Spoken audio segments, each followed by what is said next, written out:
Intermediate ద్వితీయ సంవత్సర భౌతిక శాస్త్రంలో తరంగ చలనం అనే పాఠాన్ని గురించి చదువుకున్నాం కదా. దానిలో ధ్వని, అది ప్రయాణించే వేగం, దాని విలువ అన్నీ చూసాం. ఇప్పుడు మనం ఆ ధ్వని వేగాన్ని ప్రయోగపూర్వకంగా కనుక్కుందాం. ఈ ప్రయోగం కోసం మనం ఉపయోగించే పరికరం అనునాద వాయుస్తంభం. ఇది ఎలాగా ఉంటుందో చూద్దాం. చూడండి, దీనిలో 2 భాగాలున్నాయి. ఒకటి 1 మీటర్ పొడవుండే ఈ స్థూపాకార గాజుగొట్టం, ఇంకొకటి ఈ గాజుగొట్టానికి కింది వైపున ఒక రబ్బర్ గొట్టంతో కలిపిన ఈ రిజర్వాయరు. గాజుగొట్టాన్ని చెక్క పలకకు, రిజర్వాయర్ని ఇనుపరాడుకు క్లాంపుతో బిగించి ఉంది చూడండి. ఈ స్థూపాకారపు గాజుగొట్టాన్నే అనునాద వాయుస్తంభం అంటారు. ఈ గొట్టం పక్కన చూడండి, 1 మీటర్ స్కేల్ బిగించి ఉంది. రిజర్వాయర్ని మనం ఈ క్లాంప్ తోటి పైకి లేదా కిందకు ఎంత ఎత్తుకు కావాలో ఆ ఎత్తు వద్ద బిగించవచ్చు. ఇక్కడ మనం అనునాదం అనే పదాన్ని వాడుతున్నాం కదా, దానికి నిర్వచనం చూద్దాం. ఒక వస్తువు చేసే సహజ కంపనాల వల్ల మరొక వస్తువు ప్రేరితమై అది కూడా కంపనాలు చేస్తూ రెండింటి పౌనఃపున్యాలు సమానమైనప్పుడు ధ్వని బిగ్గరగా వినపడమే అనునాదం. ఇక్కడ సహజ కంపనాలు అన్నాం కదా, అవేమిటి అంటే ఈ శృద్దండాన్ని మోగించితే అవి చేసేవి సహజ కంపనాలు. ఈ సహజ కంపనాలను మరింత వివరంగా కూడా చెప్పొచ్చు. ఒక వస్తువును ప్రకంపన స్థితిలోకి తీసుకొచ్చి దాన్ని అలా వదిలివేస్తే అది కంపిస్తూ ఉంటే ఆ కంపనాలను సహజ కంపనాలు అంటారు. ఆ పౌనఃపున్యాన్ని సహజ పౌనఃపున్యం అంటారు. అయితే దీనివల్ల జనించే తరంగాలు చాలా చిన్నవి, అందువల్ల జనించే శబ్దం కూడా చాలా తక్కువ తీవ్రతలో ఉంటుంది. ఈ శబ్ద తీవ్రతను పెంచాలంటే ఏం చేయాలి? చూడండి, ఈ కంపిస్తున్న శృద్దండాన్ని ఈ బల్ల మీద ఉంచాను. అప్పుడు శబ్దం ఎక్కువైంది కదా, కారణం ఈ బల్ల కూడా అదే పౌనఃపున్యంతో కంపించడం. అంటే బల్ల కూడా శృద్దండ ప్రభావం వల్ల బలవంతంగా కంపనాలు చేస్తున్నది. బల్ల యొక్క పౌనఃపున్యం కూడా శృద్దండ పౌనఃపున్యానికి సమానమైంది. ఈ రకంగా బల్లలో ఏర్పడిన కంపనాలను బలాత్కృత కంపనాలు అంటారు. దీన్ని ఇంకా ఖచ్చితంగా నిర్వచిద్దాం.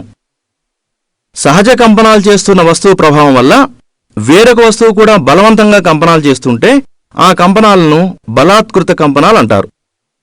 ఈ 2 కంపనాల పౌనఃపున్యాలు ఎప్పుడైతే సమానమవుతాయో అప్పుడు ధ్వని బిగ్గరగా వినపడుతుంది. అప్పుడు అనునాదం జరిగింది అంటాం.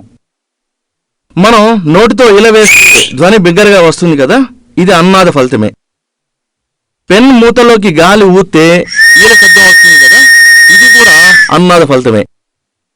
పెన్ మూతల్లోని గాలి స్తంభపు సహజ పౌనఃపున్యం ఊదే గాలి పౌనఃపున్యానికి సమానంగా ఉండి అనునాదం వల్ల ఈల శబ్దం బిగ్గరగా వినబడుతుంది.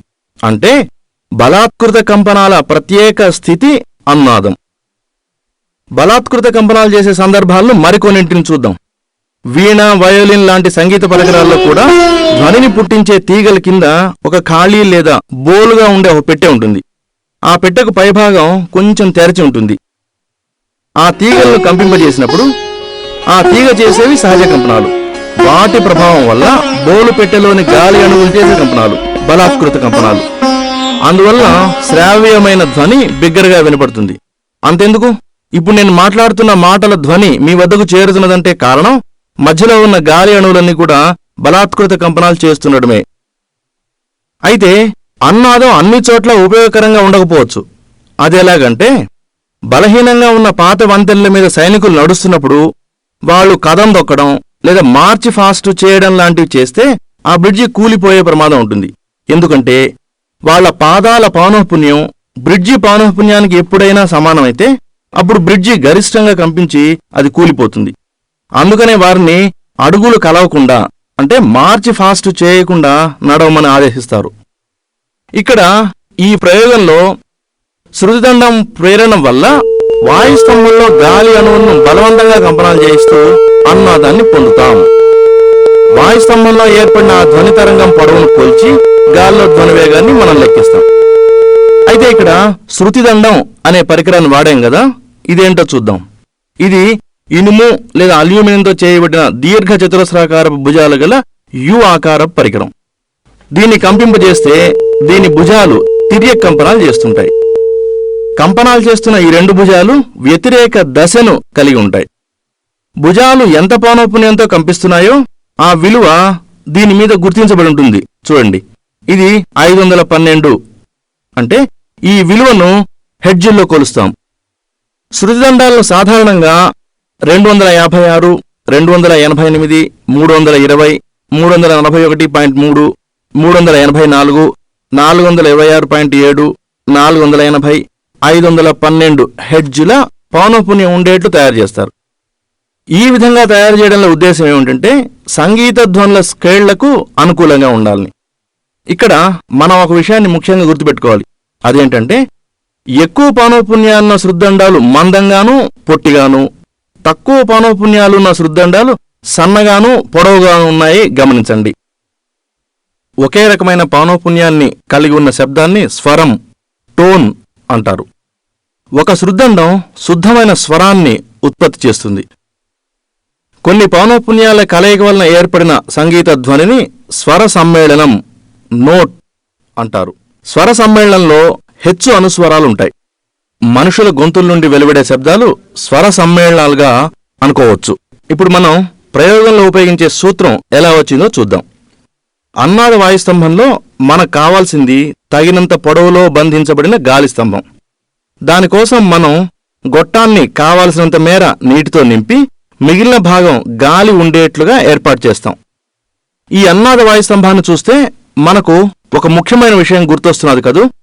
అదేంటంటే ఈ పరికరం మూసిన గొట్టంలాగా లేదా మూసిన ఆర్గాన్ పైప్ లాగా ఉంది కదా. నిజమే, ఈ అన్నాద వాయుస్తంభ పరికరం గాలి స్తంభం పొడవును మార్చడానికి వీలున్న మూసిన గొట్టానికి ఉదాహరణే. గొట్టంలో నీటి మట్టాన్ని మారుస్తూ వాయుస్తంభం పొడవును మార్చవచ్చు. ఈ ప్రయోగంలో నీటి మట్టం ఉపరితలం లేదా నీటి పైభాగం మూసిన కొనలాగా ఉపయోగపడుతుంది. నీటి మట్టాన్ని సర్దుబాటు చేసిన తర్వాత గాలి స్తంభం పౌనఃపున్యం శృతిదండ పౌనఃపున్యానికి ఎప్పుడైతే సమానమవుతుందో అప్పుడు ధ్వని బిగ్గరగా వినపడుతుంది. అంటే అన్నాదం జరిగిందని అర్థం. మూసిన ఆర్గాన్ పైపుల్లో కేవలం బేసి సంఖ్య గల అనుస్వరాలు మాత్రమే ఏర్పడతాయని మనం నేర్చుకున్నాం కదా. ఆ ఏర్పడే పౌనఃపున్యాల నిష్పత్తిని చూస్తే అవి N1:N2:N3 1:3:5గా ఉంటాయి. మూసిన గొట్టంలో మూసిన కొన వద్ద అస్పందన స్థానం, తెరచిన కొన వద్ద ప్రస్పందన స్థానాలు ఏర్పడతాయి. తెరచిన కొన వద్ద ప్రస్పందన స్థానం ఏర్పడుతుంది కదా. ఈ ప్రస్పందన స్థానం వద్ద కణాలు గరిష్ట కంపన పరిమితితో కంపిస్తుంటాయి. అక్కడ పీడనంలో మార్పులుండవు. అంటే పీడన అస్పందన స్థానం ఏర్పడుతుంది. ఈ ప్రస్పందన స్థానం తెరచిన కొనపైన కొంచెం దూరంలో ఏర్పడుతుంది. అంటే మనం అనుకున్న ప్రస్పందన స్థానానికి కొంచెం పైభాగంలో వాస్తవ ప్రస్పందన స్థానం ఉంటుంది. గొట్టం చివరి నుండి వాస్తవ ప్రస్పందన స్థానానికి గల దూరాన్ని కొన సవరణ అంటారు. ఈ దూరం గొట్టం లోపలి వ్యాసంపై ఆధారపడి ఉంటుంది. వ్యాసం d అనుకుంటే కొన సవరణ E = 0.3d అవుతుంది. వాయుస్తంభం అన్నాదం చేస్తున్నప్పుడు ఏర్పడే స్థిర తరంగంలో ప్రస్పందన అస్పందన స్థానాల మధ్య దూరం λ/4కు సమానం. ఇక్కడ లాంబ్డా తరంగం పొడవును సూచిస్తుంది. అంటే గాలి స్తంభం పొడవు L1, కొన సవరణ E అనుకుంటే L1 + E = λ/4. అదేవిధంగా అనునాదం రెండవసారి ఏర్పడాలంటే వాయుస్తంభం పొడవును పెంచుకుంటూ పోవాలి. ఈ గాలి స్తంభం పొడవు 3λ/4గా ఉంటుంది. అంటే L2 + E = 3λ/4. ఈ L1, L2ల నుండి λ = 2 × L2 - L1 అవుతుంది. అంటే ఈ విలువ లుప్తమైపోయింది. ధ్వని వేగం v = nλ అని మనకు తెలుసు. కాబట్టి v = 2n × L2 - L1. ఇక్కడ శృతిదండం పౌనఃపున్యంతో సమానంగా వాయుస్తంభం కంపిస్తూ అన్నాదాన్ని ఇస్తుంది. కనుకనే మనం శృద్దండ పౌనఃపున్యాన్నే n గా తీసుకుంటాం. సూత్రం ఏ విధంగా ఏర్పరిచామో చూశాం కదా.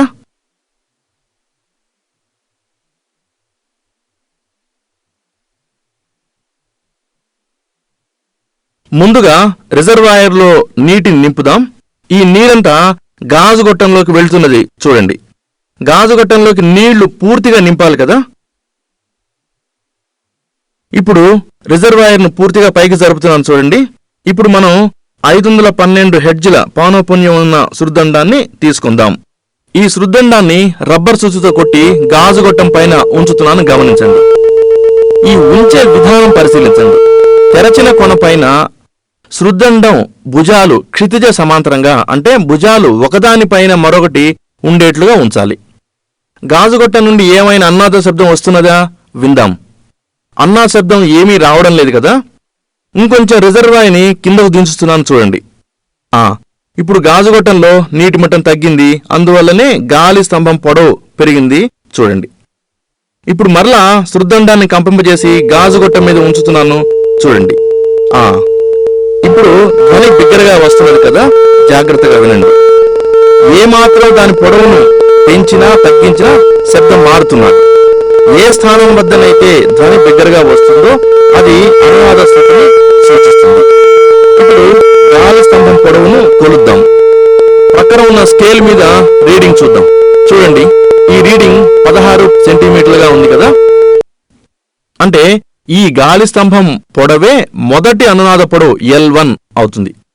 ఇది ఖచ్చితంగా ఉందో లేదో మరోసారి రిజర్వాయర్ను సర్దుబాటు చేసి మరొక్కసారి ఈ పొడవును లెక్కిద్దాం.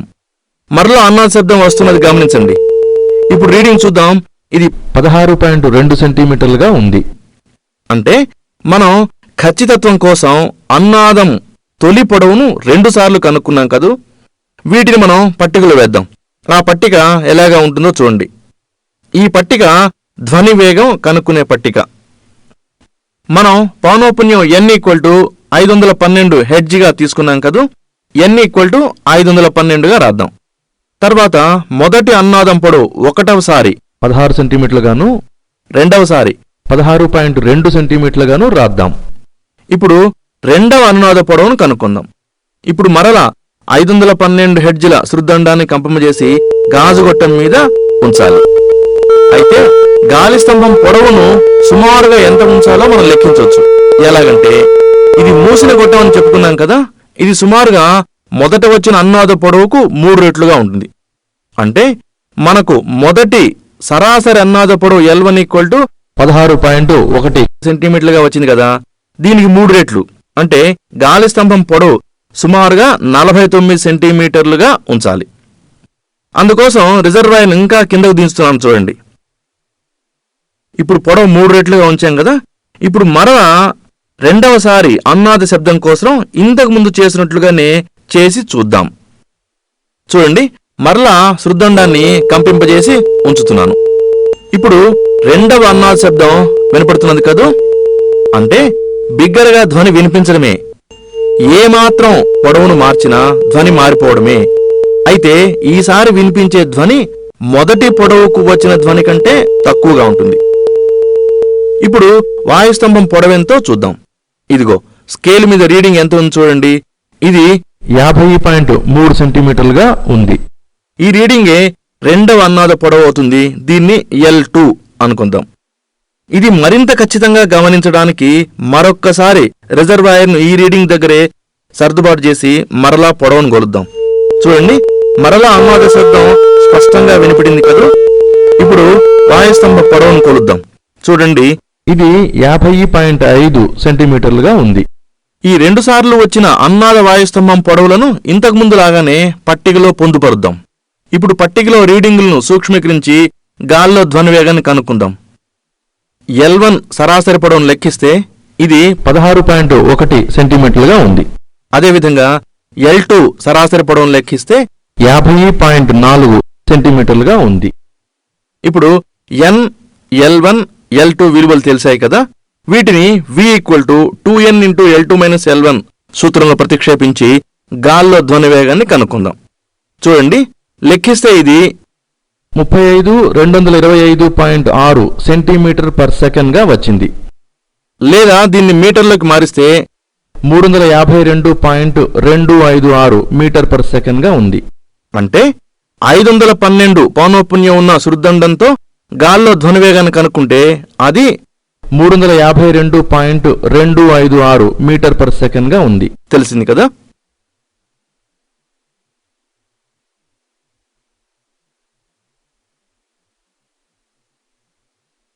ఇప్పుడు మరొక శృద్దండాన్ని తీసుకుందాం. చూడండి, దీని పౌనఃపున్యం 480 హెర్ట్జ్గా ఉంది. ఈ శృద్దండంతో ఇంతకుముందు చేసినట్లుగానే ప్రయోగం చేద్దాం. దీనితో ధ్వనివేగం అంతే ఉంటుందా లేక ఏమైనా మారుతుందా చూద్దాం. ప్రయోగం చేసి చూశాం కదా. రీడింగులను పట్టికలో వేసి లెక్కించి చూద్దాం. ఇవిగో రీడింగులు.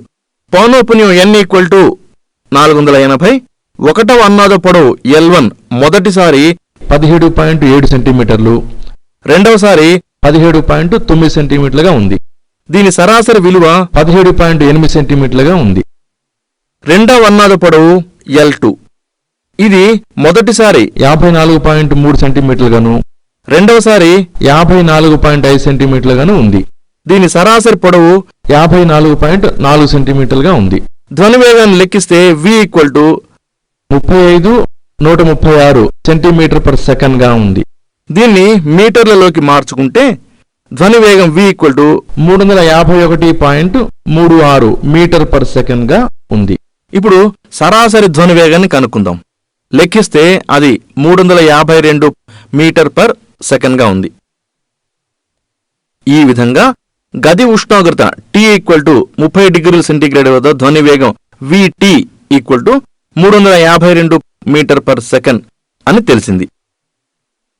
ఈ విలువను బట్టి 0 డిగ్రీల సెంటీగ్రేడ్ వద్ద ధ్వనివేగం ఎంత ఉంటుందో కూడా లెక్కించవచ్చు. అంటే ఇప్పుడు మనం కనుక్కున్నది గది ఉష్ణోగ్రత వద్ద ధ్వనివేగం. దీన్ని 0 డిగ్రీల సెంటీగ్రేడ్ వద్దకు మార్చాలంటే ఏం చేయాలి? దానికి కావాల్సిన సూత్రం ఇలాగ ఉంటుంది. V0 = Vt × 1 - T/546. ఇక్కడ Vt గది ఉష్ణోగ్రత వద్ద ధ్వనివేగం, T = గది ఉష్ణోగ్రత, V0 = 0 డిగ్రీ సెంటీగ్రేడ్ వద్ద ధ్వనివేగం. మనకు వచ్చిన విలువలను బట్టి V0ను లెక్కిస్తే ఇది ఎంత ఉంటుందో చూద్దాం. గది ఉష్ణోగ్రతను 30 డిగ్రీల సెంటీగ్రేడ్గా తీసుకుందాం. సరాసరి ధ్వనివేగం Vt = 352.12 మీటర్ పర్ సెకండ్. వీటిని ప్రతిక్షేపిస్తే 0 డిగ్రీల సెంటీగ్రేడ్ వద్ద ధ్వనివేగం V0 = 336.34 మీటర్ పర్ సెకండ్ గా ఉంది. ఇక్కడ ఇంట్రెస్టింగ్ గా ఉండే ఒక విషయం చెప్పుకుందాం.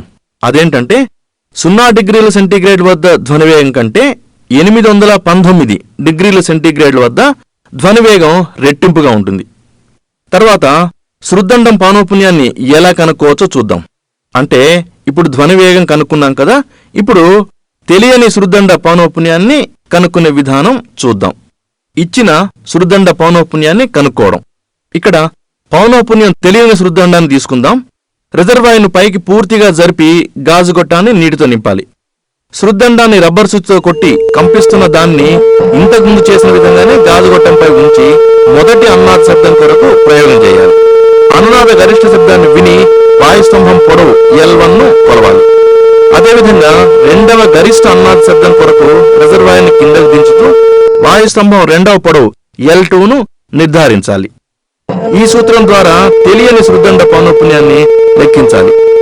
శృద్దండ పౌనఃపున్యం n = V/2 × L2 - L1 hedge. శృద్దండ పౌనఃపున్యం తెలియంది కనుక్కోవడం కోసం మనం పట్టిక ఈ విధంగా ఉంటుంది.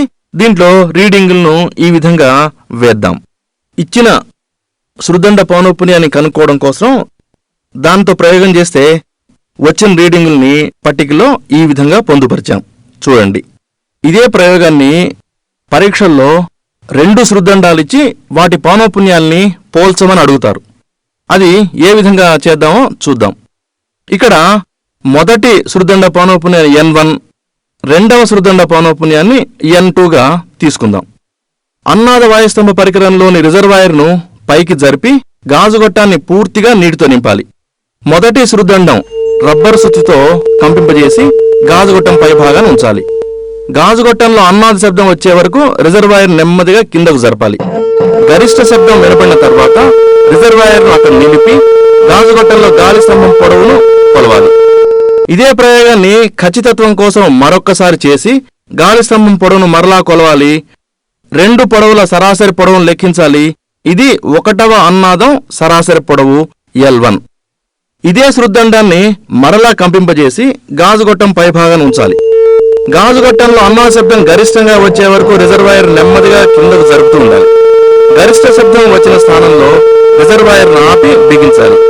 గాజుగొట్టంలో గాలి స్తంభం పొడవును కొలవాలి. ఇదే రకంగా మరొకసారి ప్రయోగాన్ని చేసి గాలి స్తంభం పొడవును రెండవసారి కూడా కొలవాలి. రెండుసార్లు చేసినప్పుడు వచ్చిన పొడవుల సరాసరి పొడవును లెక్కించాలి.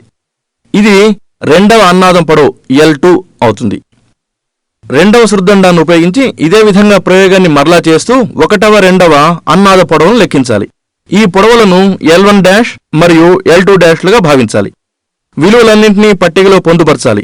ఇచ్చిన N1 మరియు N2 శృద్దండాల పౌనఃపున్యాలను ఈ సూత్రం సహాయంతో పోల్చాలి. N1/N2 = L2 minus L1 divided by L2 minus L1.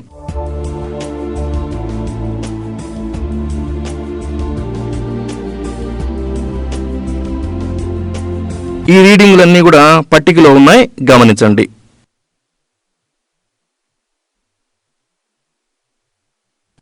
ఈ విధంగా ప్రయోగాన్ని జాగ్రత్తగా చేస్తూ పరీక్షలలో ఏ విలువలను కనుగొనమన్నారో వాటిని కనుగొని దానికి సంబంధించిన పట్టికలో రీడింగులను పొందుపరచాలి.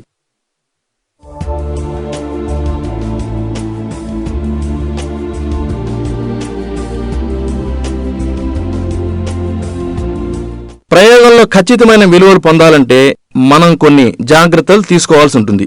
అవేంటంటే 1. శృద్దండం గాజుగొట్టం పైభాగాన్ని తాకకూడదు. 2. శృద్దండాన్ని దాని కాడ లేదా పిడి వద్దనే పట్టుకోవాలి. 3. శృద్దండం భుజాలను చేత్తో తాకూడదు. 4. పొడవులను పారలాక్స్ దోషం లేదా దృష్టి విక్షేప దోషం లేకుండా గుర్తించాలి. ఈ జాగ్రత్తలన్నీ పాటిస్తుంటే ప్రయోగాన్ని తప్పులు లేకుండా చేసి ఖచ్చితమైన విలువల్ని పొందవచ్చు. ప్రయోగం చేశాం కదా. 1. అన్నాద పరికరం ఏ సూత్రంపై పనిచేస్తుంది? 2. అన్నాదం అంటే ఏమిటి? 3. ధ్వనివేగం ఏ అంశాలపై ఆధారపడుతుంది? 4. వాయువుల్లో ధ్వనివేగంపై పీడన ప్రభావం ఏమిటి? 5.